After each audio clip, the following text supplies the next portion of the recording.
ಶಾಂತಿ. ಮುರಳಿಯ ದಿನಾಂಕ 5/2/2026. ಪ್ರಾತಃ ಮುರಳಿ ಬಾಪ್ದಾದ ಮಧುಬನ.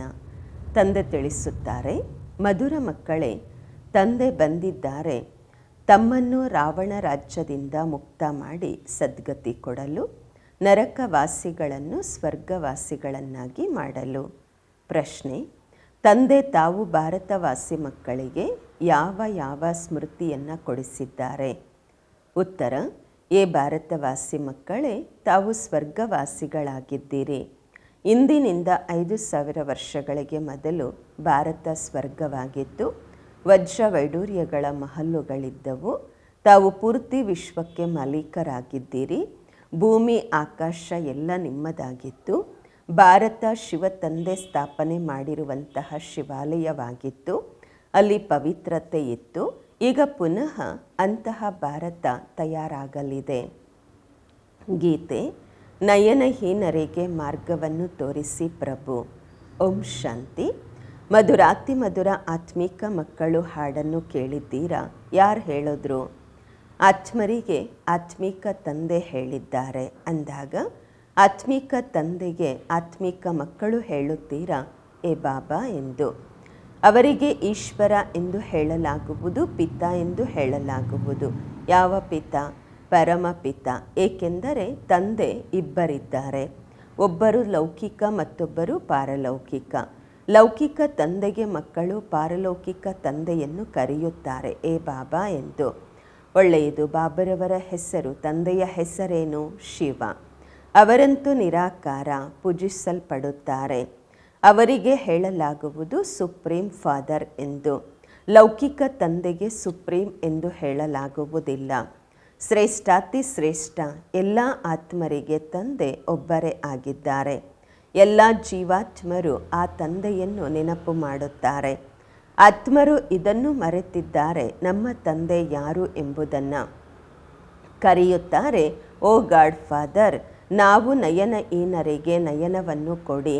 ನಾವು ನಮ್ಮ ತಂದೆಯನ್ನು ಗುರುತಿಸಬೇಕು. ಭಕ್ತಿ ಮಾರ್ಗದ ಪೆಟ್ಟುಗಳಿಂದ ಮುಕ್ತರನ್ನಾಗಿ ಮಾಡಿ ಬಿಡಿಸಿರಿ. ಸದ್ಗತಿಗಾಗಿ 3ನೆಯ ನೇತ್ರವನ್ನು ಪಡೆಯಲು, ತಂದೆಯ ಜೊತೆ ಮಿಲನ ಮಾಡಲು ತಂದೆಯನ್ನು ಕರೆಯುತ್ತಾರೆ.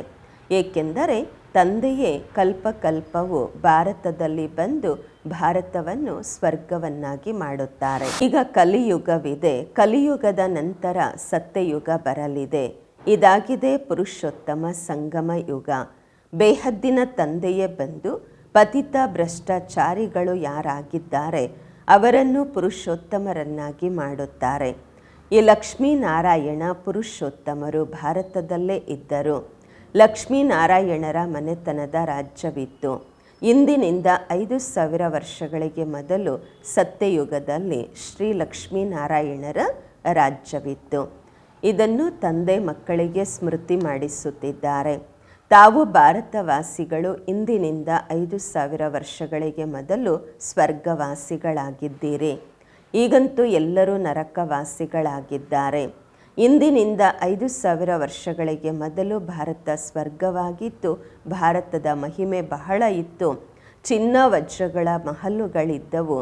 ಈಗಂತೂ ಏನೂ ಇಲ್ಲ. ಆ ಸಮಯದಲ್ಲಿ ಬೇರೆ ಯಾವ ಧರ್ಮವೂ ಇರಲಿಲ್ಲ. ಕೇವಲ ಸೂರ್ಯವಂಶದವರಷ್ಟೇ ಇದ್ದರು. ಚಂದ್ರವಂಶವೂ ಸಹ ನಂತರ ಬಂದಿತ್ತು.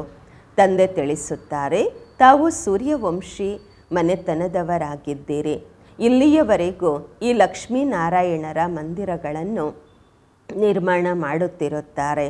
ಆದರೆ ಲಕ್ಷ್ಮೀನಾರಾಯಣರ ರಾಜ್ಯ ಯಾವಾಗ ಇತ್ತು, ಹೇಗೆ ಅವರು ರಾಜ್ಯ ಪಡೆದರು, ಇದು ಯಾರಿಗೂ ಗೊತ್ತಿಲ್ಲ. ಪೂಜೆ ಮಾಡುತ್ತಾರೆ, ತಿಳಿದುಕೊಂಡಿಲ್ಲ ಅಂದಾಗ ಬ್ಲೈಂಡ್ ಫೇತ್ ಆಯಿತು ಅಲ್ವಾ? ಯಾರಿಗೆ ಪೂಜೆ ಮಾಡ್ತಾರೆ ಅವ್ರ ಬಗ್ಗೆನೇ ತಿಳ್ಕೊಂಡಿಲ್ಲ ಅಂದರೆ ಹೇಗೆ? ಶಿವನ, ಲಕ್ಷ್ಮೀನಾರಾಯಣರ ಪೂಜೆ ಮಾಡ್ತಾರೆ, ಅವರ ಬಯೋಗ್ರಫಿಯನ್ನು ತಿಳಿದುಕೊಂಡಿಲ್ಲ. ಈಗ ಭಾರತವಾಸಿಗಳು ಸ್ವಯಂ ಹೇಳುತ್ತಾರೆ, ನಾವು ಪತಿತರಾಗಿದ್ದೇವೆ, ನಾವು ಪತಿತರನ್ನು ಪಾವನ ಮಾಡುವಂತಹ ತಂದೆ ಬನ್ನಿ ಎಂದು. ಬಂದು ನಮ್ಮನ್ನು ದುಃಖದಿಂದ, ರಾವಣ ರಾಜ್ಯದಿಂದ ಮುಕ್ತ ಮಾಡಿರಿ. ತಂದೆಯೇ ಬಂದು ಎಲ್ಲರನ್ನೂ ಮುಕ್ತ ಮಾಡುತ್ತಾರೆ. ಮಕ್ಕಳು ತಿಳಿದುಕೊಂಡಿದ್ದೀರಾ, ಸತ್ಯಯುಗದಲ್ಲಿ ಒಂದೇ ರಾಜ್ಯವಿತ್ತು.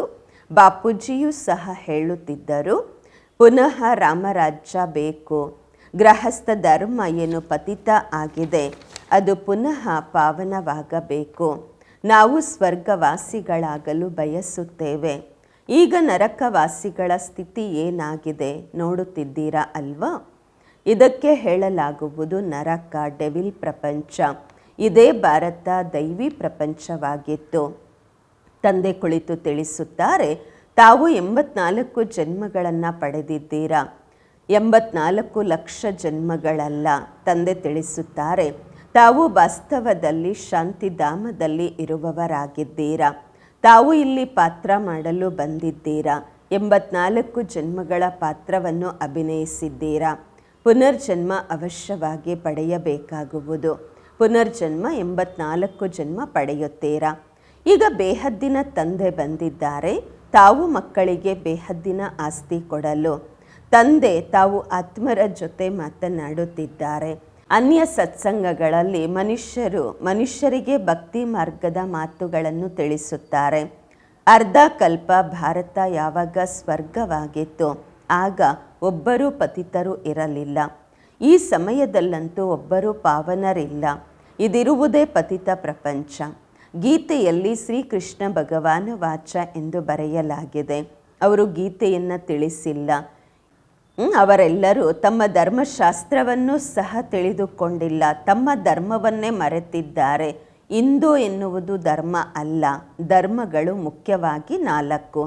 ಮೊಟ್ಟ ಮೊದಲು ಆದಿ ಸನಾತನ ದೇವಿ ದೇವತಾ ಧರ್ಮ. ಸೂರ್ಯವಂಶಿ ಮತ್ತು ಚಂದ್ರವಂಶಿ ಎರಡನ್ನೂ ಸೇರಿಸಿ ಹೇಳಲಾಗುವುದು ದೇವಿ ದೇವತಾ ಧರ್ಮ, ಡಿಟಿಸಮ್ ಎಂದು. ಅಲ್ಲಿ ದುಃಖದ ಹೆಸರು ಗುರುತು ಇರಲಿಲ್ಲ. 21 ಜನ್ಮಗಳಿಗಾಗಿ ತಾವು ಸುಖಧಾಮದಲ್ಲಿ ಇದ್ದೀರಿ. ಅನಂತರ ರಾವಣ ರಾಜ್ಯ ಭಕ್ತಿ ಮಾರ್ಗ ಶುರುವಾಯಿತು. ಭಕ್ತಿ ಮಾರ್ಗ ಇರುವುದೇ ಅಂದರೆ ರಾವಣ ರಾಜ್ಯ ಪ್ರಾರಂಭವಾಯಿತೆಂದರೆ ಇಳಿಯುವ ಕಲೆ ಆಗುವುದು. ಭಕ್ತಿ ರಾತ್ರಿ, ಜ್ಞಾನದ್ದು ದಿನ ಎಂದು ಹೇಳಲಾಗುವುದು. ಈಗಂತೂ ಘೋರ ಅಂಧಕಾರದ ರಾತ್ರಿ ಇದೆ. ಶಿವ ಜಯಂತಿ ಮತ್ತು ಶಿವರಾತ್ರಿ 2 ಅಕ್ಷರ ಬರುತ್ತದೆ. ಶಿವ ತಂದೆ ಯಾವಾಗ ಬಂದರು, ಯಾವಾಗ ರಾತ್ರಿ ಆಯಿತು? ಭಾರತವಾಸಿಗಳು ಘೋರ ಅಂಧಕಾರದಲ್ಲಿ ಬಂದಿದ್ದಾರೆ. ಆಗಲೇ ತಂದೆ ಬರುತ್ತಾರೆ. ಯಾವಾಗ ಘೋರ ಅಂಧಕಾರದಲ್ಲಿ ಬರ್ತಾರೆ ಆಗ ಶಿವ ತಂದೆ ಬರ್ತಾರೆ. ಗೊಂಬೆಗಳ ಪೂಜೆಯಂತೂ ಮಾಡುತ್ತಿರುತ್ತಾರೆ. ಒಬ್ಬರ ಬಯೋಗ್ರಫಿಯನ್ನು ತಿಳಿದುಕೊಂಡಿಲ್ಲ. ಇದೆಲ್ಲ ಭಕ್ತಿ ಮಾರ್ಗದ ಶಾಸ್ತ್ರಗಳು ತಯಾರಾಗಿದೆ. ಈ ಡ್ರಾಮಾ ಸೃಷ್ಟಿ ಚಕ್ರವನ್ನು ಸಹ ತಿಳಿದುಕೊಳ್ಳಬೇಕು. ಶಾಸ್ತ್ರಗಳಲ್ಲಿ ಈ ಜ್ಞಾನವೇ ಇಲ್ಲ. ಅದಾಗಿದೆ ಭಕ್ತಿಯ ಜ್ಞಾನ, ಭಕ್ತಿಯ ಫಿಲಾಸಫಿ. ಅದರಿಂದ ಸದ್ಗತಿಯ ಮಾರ್ಗದ ಜ್ಞಾನವಂತೂ ಸಿಗುವುದಿಲ್ಲ. ಅದೇನು ಸದ್ಗತಿ ಮಾರ್ಗದ ಜ್ಞಾನ ಅಲ್ಲ. ಬಾಬಾ ಹೇಳುತ್ತಾರೆ, ನಾನು ಬಂದು ನಿಮಗೆ ಬ್ರಹ್ಮರವರ ಮೂಲಕ ಯಥಾರ್ಥವಾದ ಜ್ಞಾನವನ್ನು ತಿಳಿಸುತ್ತಿದ್ದೇನೆ. ಕರೆಯುತ್ತಾರೆ, ನಮಗೆ ಸುಖಧಾಮದ ಶಾಂತಿಧಾಮದ ಮಾರ್ಗವನ್ನು ತೋರಿಸಿರಿ ಎಂದು. ತಂದೆ ಹೇಳುತ್ತಾರೆ, ಇಂದಿನಿಂದ 5000 ವರ್ಷಗಳಿಗೆ ಮೊದಲು ಸುಖಧಾಮವಿತ್ತು. ಅದರಲ್ಲಿ ತಾವು ಪೂರ್ತಿ ವಿಶ್ವದ ಮೇಲೆ ರಾಜ್ಯ ಮಾಡುತ್ತಿದ್ದೀರಿ. ಸೂರ್ಯವಂಶಿ ಮನೆತನದ ರಾಜ್ಯವಿತ್ತು. ಬಾಕಿ ಎಲ್ಲ ಆತ್ಮರು ಶಾಂತಿಧಾಮದಲ್ಲಿ ಇದ್ದರು. ಅಲ್ಲಿ 9 ಲಕ್ಷ ದೇವತೆಗಳ ಗಾಯನವಿದೆ. ತಾವು ಮಕ್ಕಳಿಗೆ ಇಂದಿನಿಂದ 5000 ವರ್ಷಗಳ ಮೊದಲು ಬಹಳ ಶ್ರೀಮಂತರನ್ನಾಗಿ ಮಾಡಲಾಗಿತ್ತು. ತಮ್ಮನ್ನು ಅಷ್ಟು ಧನವನ್ನು ಕೊಡಲಾಗಿತ್ತು. ತಾವೆಲ್ಲಿ ಕಳೆದುಕೊಂಡಿದ್ದೀರಾ? ತಾವೆಷ್ಟು ಶ್ರೀಮಂತರಾಗಿದ್ದೀರಿ? ಭಾರತ ಏನು ಹೇಳಿಸ್ಕೊಳ್ತಾ ಇತ್ತು? ಭಾರತ ಎಲ್ಲದಕ್ಕಿಂತ ಶ್ರೇಷ್ಠ ಖಂಡ ಅಲ್ವಾ? ವಾಸ್ತವದಲ್ಲಿ ಎಲ್ಲದಕ್ಕಿಂತ ಶ್ರೇಷ್ಠ ತೀರ್ಥ ಸ್ಥಾನವಾಗಿದೆ ಭಾರತ. ಏಕೆಂದರೆ ಪತಿತ ಪಾವನ ತಂದೆಯ ಜನ್ಮಭೂಮಿಯಾಗಿದೆ. ಯಾರೆಲ್ಲ ಅನ್ಯ ಧರ್ಮದವರು ಬರ್ತಾರೆ ಎಲ್ಲರೂ ಬಂದು ತಂದೆಯಿಂದಲೇ ಸದ್ಗತಿಯನ್ನು ಪಡೆಯುತ್ತಾರೆ. ಈಗ ರಾವಣ ರಾಜ್ಯ ಪೂರ್ತಿ ಸೃಷ್ಟಿಯಲ್ಲಿ ಇದೆ, ಕೇವಲ ಲಂಕೆಯಲ್ಲಿ ಇಲ್ಲ. ಎಲ್ಲರಲ್ಲಿ ಪಂಚವಿಕಾರಗಳ ಪ್ರವೇಶತೆ ಇದೆ. ಯಾವಾಗ ಸೂರ್ಯವಂಶಿ ರಾಜ್ಯವಿತ್ತು ಆಗ ವಿಕಾರಗಳೇ ಇರಲಿಲ್ಲ. ಭಾರತ ನಿರ್ವಿಕಾರಿಯಾಗಿತ್ತು, ಈಗ ವಿಕಾರಿಯಾಗಿದೆ. ಸತ್ಯಯುಗದಲ್ಲಿ ದೈವಿ ಸಂಪ್ರದಾಯವಿತ್ತು. ಅನಂತರ 84 ಜನ್ಮಗಳನ್ನು ಭೋಗಿಸಿ ಈಗ ಅಸುರಿ ಸಂಪ್ರದಾಯ ಆಗಿದೆ. ನಂತರ ದೈವಿ ಸಂಪ್ರದಾಯ ಆಗುವುದು. ಭಾರತ ಬಹಳ ಶ್ರೀಮಂತವಾಗಿತ್ತು. ಈಗ ಬಡ ದೇಶವಾಗಿದೆ. ಆದ್ದರಿಂದ ಬೇರೆಯವರಿಂದ ಸಾಲ ಬೇಡಿಕೊಳ್ತಿರ್ತಾರೆ ಮತ್ತು ದೇವಿ ದೇವತೆಗಳ ಹತ್ರ ಸುಖ ಕೊಡಿ, ಶಾಂತಿ ಕೊಡಿ ಅಂತ ಭಿಕ್ಷೆ ಬೇಡುತ್ತಾರೆ. ತಂದೆ ಹೇಳುತ್ತಾರೆ, ತಾವೆಷ್ಟು ಶ್ರೀಮಂತರಾಗಿದ್ರಿ, ನಿಮ್ಮಷ್ಟು ಸುಖ ಯಾರಿಗೂ ಸಿಗಲು ಸಾಧ್ಯವೇ ಇಲ್ಲ. ತಾವು ಪೂರ್ತಿ ವಿಶ್ವಕ್ಕೆ ಮಾಲೀಕರಾಗಿದ್ದೀರಿ. ಭೂಮಿ ಆಕಾಶ ಎಲ್ಲ ನಿಮ್ಮದಾಗಿತ್ತು. ತಂದೆ ಸ್ಮೃತಿ ಕೊಡಿಸುತ್ತಿದ್ದಾರೆ. ಭಾರತ ಶಿವತಂದೆ ಸ್ಥಾಪನೆ ಮಾಡಿರುವಂತಹ ಶಿವಾಲಯವಾಗಿತ್ತು. ಅಲ್ಲಿ ಪವಿತ್ರತೆ ಇತ್ತು. ಆ ಹೊಸ ಪ್ರಪಂಚದಲ್ಲಿ ದೇವಿ ದೇವತೆಗಳು ರಾಜ್ಯ ಮಾಡುತ್ತಿದ್ದರು. ಭಾರತವಾಸಿಗಳು ಇದನ್ನು ಸಹ ತಿಳಿದುಕೊಂಡಿಲ್ಲ. ರಾಧಾಕೃಷ್ಣರಿಗೆ ಪರಸ್ಪರದಲ್ಲಿ ಏನು ಸಂಬಂಧವಿತ್ತು? ಇಬ್ಬರು ಬೇರೆ ಬೇರೆ ರಾಜಧಾನಿಯವರಾಗಿದ್ದರು. ಸ್ವಯಂವರದ ನಂತರ ಲಕ್ಷ್ಮೀನಾರಾಯಣ ಆದರು. ಈ ಜ್ಞಾನ ಯಾವ ಮನುಷ್ಯರಲ್ಲಿ ಇಲ್ಲ. ಪರಂಪಿತ ಪರಮಾತ್ಮ ಜ್ಞಾನ ಸಾಗರ ಆಗಿದ್ದಾರೆ. ಅವರೇ ತಮಗೆ ಈ ಆತ್ಮಿಕ ಜ್ಞಾನವನ್ನು ಕೊಡುತ್ತಾರೆ. ಇದು ಸ್ಪಿರಿಚುವಲ್ ನಾಲೆಜ್ ಕೇವಲ ಒಬ್ಬ ತಂದೆಯೇ ಕೊಡಲು ಸಾಧ್ಯ. ಈಗ ತಂದೆ ಹೇಳುತ್ತಾರೆ, ಆತ್ಮ ಅಭಿಮಾನಿ ಆಗಿರಿ. ತಂದೆಯಾದ ನನ್ನನ್ನು ನೆನಪು ಮಾಡಿರಿ. ಪರಂಪಿತ ಶಿವ ತಂದೆಯನ್ನು ನೆನಪು ಮಾಡಿರಿ. ನೆನಪಿನಿಂದಲೇ ಸತೋಪ್ರಧಾನರಾಗುತ್ತೀರಾ. ತಾವು ಇಲ್ಲಿ ಬಂದಿದ್ದೀರಾ ಮನುಷ್ಯರಿಂದ ದೇವತೆಗಳು ಅಥವಾ ಪತಿತರಿಂದ ಪಾವನರಾಗಲು. ಈಗ ಇದಾಗಿದೆ ರಾವಣ ರಾಜ್ಯ. ಭಕ್ತಿ ಮಾರ್ಗದಲ್ಲಿ ರಾವಣ ರಾಜ್ಯ ಶುರುವಾಗತ್ತೆ. ರಾವಣ ಏನು ಒಬ್ಬ ಸೀತೆಯನ್ನು ಕದ್ದು ತೆಗೆದುಕೊಂಡು ಹೋಗಲಿಲ್ಲ. ತಾವೆಲ್ಲರೂ ಭಕ್ತಿ ಮಾಡುವಂತಹವರು, ತಾವೆಲ್ಲರೂ ಸೀತೆಯರು, ಆತ್ಮರೂಪಿ ಸೀತೆಯರು. ರಾವಣನ ಮುಷ್ಟಿಯಲ್ಲಿ ಇದ್ದೀರಾ. ಪೂರ್ತಿ ಸೃಷ್ಟಿ ಪಂಚವಿಕಾರಗಳೆಂಬ ರಾವಣನ ಕೈದಿಯಲ್ಲಿ ಇದೆ. ಎಲ್ಲರೂ ಶೋಕವಾಟಿಕೆಯಲ್ಲಿ ದುಃಖಿಗಳಾಗಿದ್ದಾರೆ. ತಂದೆಯೇ ಬಂದು ಎಲ್ಲರನ್ನ ಮುಕ್ತರನ್ನಾಗಿ ಮಾಡುತ್ತಾರೆ. ಈಗ ತಂದೆ ಪುನಃ ಸ್ವರ್ಗ ಮಾಡುತ್ತಿದ್ದಾರೆ. ಈ ರೀತಿಯಲ್ಲ, ಈಗ ಯಾರಿಗೆ ಬಹಳ ಹಣ ಇದೆ, ಆಸ್ತಿ ಇದೆ, ಅವರು ಸ್ವರ್ಗದಲ್ಲಿ ಇದ್ದಾರೆ ಎಂದಲ್ಲ. ಈಗಿರುವುದೇ ನರಕ. ಎಲ್ಲರೂ ಪತಿತರು. ಆದ್ದರಿಂದ ಗಂಗೆಯಲ್ಲಿ ಹೋಗಿ ಸ್ನಾನ ಮಾಡುತ್ತಾರೆ. ತಿಳಿದುಕೊಳ್ಳುತ್ತಾರೆ ಗಂಗೆ ಪತಿತ ಪಾವನಿ ಎಂದು. ಆದರೆ ಪಾವನರಂತೂ ಯಾರೂ ಆಗಿಲ್ಲ. ಪತಿತ ಪಾವನ ಎಂದು ಒಬ್ಬ ತಂದೆಗೆ ಹೇಳಲಾಗುವುದು, ನದಿಗಳಿಗೆ ಅಲ್ಲ. ಅದೆಲ್ಲ ಭಕ್ತಿ ಮಾರ್ಗ. ತಂದೆಯೇ ಬಂದು ಈ ಎಲ್ಲ ಮಾತುಗಳನ್ನು ತಿಳಿಸುತ್ತಾರೆ. ಈಗ ತಾವು ಇದನ್ನು ಸಹ ತಿಳಿದುಕೊಂಡಿದ್ದೀರಾ.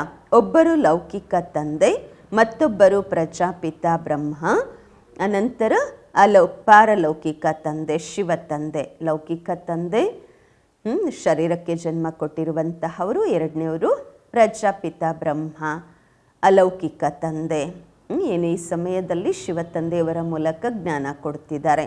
ಮೂರನೇದು ಪಾರಲೌಕಿಕ ತಂದೆ, ಶಿವ ತಂದೆ. 3 ಜನ ತಂದೆಯರು. ಶಿವ ತಂದೆ ಪ್ರಜಾಪಿತ ಬ್ರಹ್ಮರವರ ಮೂಲಕ ಬ್ರಾಹ್ಮಣ ಧರ್ಮವನ್ನು ಸ್ಥಾಪನೆ ಮಾಡುತ್ತಾರೆ. ಬ್ರಾಹ್ಮಣರನ್ನು ದೇವತೆಗಳನ್ನಾಗಿ ಮಾಡಲು ರಾಜಯೋಗವನ್ನು ಕಲಿಸುತ್ತಾರೆ. ಒಂದೇ ಬಾರಿ ತಂದೆ ಬಂದು ಆತ್ಮರಿಗೆ ರಾಜಯೋಗ ಕಲಿಸುತ್ತಾರೆ. ಆತ್ಮರು ಪುನರ್ಜನ್ಮವನ್ನು ಪಡೆದುಕೊಳ್ಳುತ್ತೀರಾ. ಆತ್ಮವೇ ಹೇಳುತ್ತೆ, ನಾನು ಒಂದು ಶರೀರ ಬಿಟ್ಟು ಮತ್ತೊಂದು ಶರೀರವನ್ನು ಪಡೆದುಕೊಳ್ಳುತ್ತೇನೆ ಎಂದು. ತಂದೆ ಹೇಳುತ್ತಾರೆ, ತಮ್ಮನ್ನು ತಾವು ಆತ್ಮ ಎಂದು ತಿಳಿದು ತಂದೆಯಾದ ನನ್ನನ್ನು ನೆನಪು ಮಾಡಿರಿ. ಆಗ ತಾವು ಪಾವನರಾಗುತ್ತೀರಾ. ಯಾವುದೇ ದೇಹದಾರಿಯನ್ನು ನೆನಪು ಮಾಡಬೇಡಿ. ಈಗ ಇದಾಗಿದೆ ಮೃತ್ಯು ಲೋಕದ ಅಂತ್ಯ. ಅಮರ ಲೋಕದ ಸ್ಥಾಪನೆಯಾಗುತ್ತಿದೆ. ಬಾಕಿ ಎಲ್ಲ ಅನೇಕ ಧರ್ಮಗಳು ಸಮಾಪ್ತಿಯಾಗಲಿವೆ. ಸತ್ಯಯುಗದಲ್ಲಿ ಒಂದೇ ದೇವಿ ದೇವತಾ ಧರ್ಮವಿರುವುದು. ತ್ರೇತಾಯುಗದಲ್ಲಿ ಚಂದ್ರವಂಶಿ ರಾಮ ಸೀತೆಯರಿರುತ್ತಾರೆ. ತಾವು ಮಕ್ಕಳಿಗೆ ಪೂರ್ತಿ ಚಕ್ರದ ನೆನಪು ಮಾಡಿಸಲಾಗುತ್ತಿದೆ. ಶಾಂತಿಧಾಮ ಸುಖಧಾಮದ ಸ್ಥಾಪನೆ ಮಾಡುವುದೇ ತಂದೆ, ಶಿವ ತಂದೆ. ಮನುಷ್ಯರು ಮನುಷ್ಯರಿಗೆ ಸದ್ಗತಿ ಕೊಡಲು ಸಾಧ್ಯವೇ ಇಲ್ಲ. ಅವರೆಲ್ಲ ಭಕ್ತಿ ಮಾರ್ಗದ ಗುರುಗಳಾಗಿದ್ದಾರೆ. ಭಕ್ತಿ ಮಾರ್ಗದಲ್ಲಿ ಮನುಷ್ಯರು ಅನೇಕ ಪ್ರಕಾರದ ಚಿತ್ರಗಳನ್ನು ಮಾಡಿಟ್ಟುಕೊಂಡು ಪೂಜೆ ಮಾಡಿ ಅನಂತರ ಗಂಗೆಯಲ್ಲಿ ತೆಗೆದುಕೊಂಡು ಹೋಗಿ ಡೂಬ್ಜಾ ಅಂತ ಹೇಳಿ ಮುಳುಗಿಸುತ್ತಾರೆ. ಬಹಳ ಪೂಜೆ ಮಾಡುತ್ತಾರೆ, ತಿನ್ನಿಸುತ್ತಾರೆ, ಕುಡಿಸುತ್ತಾರೆ. ಈಗಂತೂ ಬ್ರಾಹ್ಮಣರು ತಿಂತಾರೆ. ಇದಕ್ಕೆ ಹೇಳಲಾಗತ್ತೆ ಗೊಂಬೆಗಳ ಪೂಜೆ ಅಂತ ಹೇಳಿ. ಎಷ್ಟು ಅಂಧಶ್ರದ್ಧೆ ಇದೆ ನೋಡಿ. ಯಾರಿಗೆ ಪೂಜೆ ಮಾಡ್ತಾರೆ ಅವ್ರ ಬಗ್ಗೆನೇ ತಿಳ್ಕೊಂಡಿಲ್ಲ ಅಂತಂದರೆ ಏನು ಹೇಳೋದು? ಈಗ ಅವ್ರಿಗೆ ಯಾರು ತಿಳಿಸುವಂತಹವರು? ತಂದೆ ಹೇಳುತ್ತಾರೆ, ಈಗ ತಾವು ಈಶ್ವರಿಯ ಸಂತಾನರಾಗಿದ್ದೀರಾ. ತಾವೀಗ ತಂದೆಯಿಂದ ರಾಜಯೋಗವನ್ನು ಕಲಿಯುತ್ತಿದ್ದೀರಾ. ರಾಜಧಾನಿ ಸ್ಥಾಪನೆಯಾಗುತ್ತಿದೆ. ಪ್ರಜೆಗಳಂತೂ ಬಹಳಷ್ಟು ಜನ ತಯಾರಾಗಬೇಕು. ಕೋಟಿಯಲ್ಲೂ ಕೆಲವರಷ್ಟೇ ರಾಜರಾಗುತ್ತಾರೆ. ಸತ್ಯಯುಗಕ್ಕೆ ಹೇಳಲಾಗತ್ತೆ ಹೂಗಳ ತೋಟ ಎಂದು. ಈಗಂತೂ ಮುಳ್ಳುಗಳ ಕಾಡಿದೆ. ಈಗ ರಾವಣ ರಾಜ್ಯ ಬದಲಾಗುತ್ತಿದೆ. ವಿನಾಶವಂತೂ ಆಗಲೇಬೇಕು.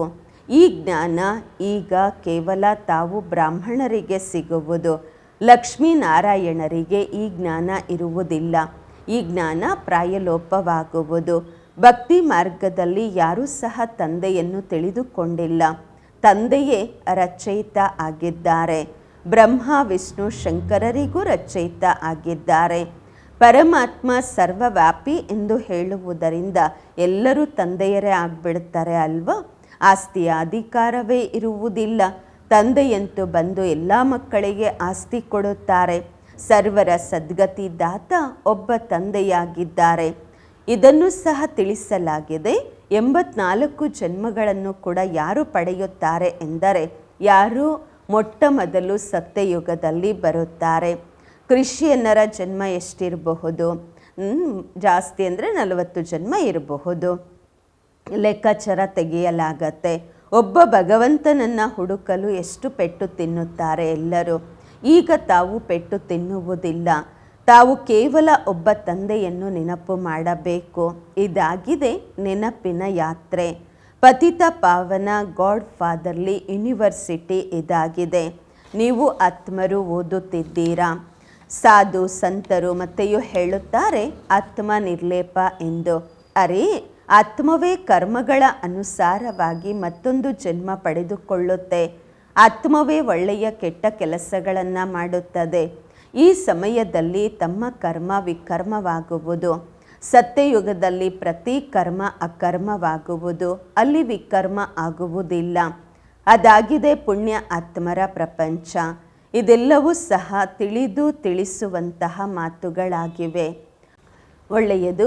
ಮಧುರಾತಿ ಮಧುರ ಅಪರೂಪವಾಗಿ ಸಿಕ್ಕಿರುವ ನಂಬರ್ವಾರ್ ಪುರುಷಾರ್ಥದ ಅನುಸಾರವಾಗಿ ಮುಳ್ಳುಗಳಿಂದ ಹೂಗಳಾಗುವಂತಹ ಮಕ್ಕಳ ಪ್ರತಿಯಾಗಿ ಮಾತ್ಪಿತಾ ಬಾಪ್ ದಾದಾರವರ ನೆನಪು ಪ್ರೀತಿ ಬೆಳಗಿನ ವಂದನೆಗಳು.